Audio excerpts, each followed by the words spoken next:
पनवेल के चर्चित Knight Riders orchestra बार में तोड़फोड़ के मामले में गिरफ्तार किए गए मनसे नेता योगेश चिले समेत 7 आरोपियों को आज पनवेल कोर्ट ने बिना किसी शर्त के जमानत दे दी है। कोर्ट ने सुनवाई करते हुए कहा कि सभी आरोपी जमानती धाराओं के अंतर्गत आते हैं, इसलिए सभी को पीआर बॉन्ड पर रिहा किया जा रहा है। खरं तर 2-3 दिवसापूर्वी घटना घडलेली होती। कोण फाटे येथे नाईट रायडर्स हा बार लेडीज बार आहे शक्यतो, त्यावर आमच्या माननीय राजसाहेब ठाकरे यांनी जे वक्तव्य केलं शेकापच्या वर्धापन दिनानिमित्त, त्याचे ते पडसाद पनवेलमध्ये उमटलेले आहेत। काल पाटे आम्ही त्यांना जे मनसेचे जे आता त्यामध्ये जे आरोपी आहेत त्यांना आम्ही सरेंडर करून आज त्यांची जामीन मान्यता केलेला आहे। कोर्टाने काय सांगितलं, म्हणजे किती दिवसापुढचा काय प्रोसेस असणार आहे?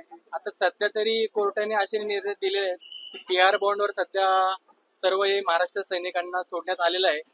वेळोवेळी ज्या तारखा असतील कोर्टाच्या वगैरे त्या तारखेला हजर राहायचं। शक्य जे काय आपल्याकडून पोलिसांना जे काही सहकार्य करता येईल किंवा काही गोष्टींची माहिती जर उपलब्ध असेल ती माहिती फक्त वेळोवेळी किंवा आपण पोलिसांना सहकार्य करण्याचं पूर्णपणे कोर्टाने निर्देश दिलेले।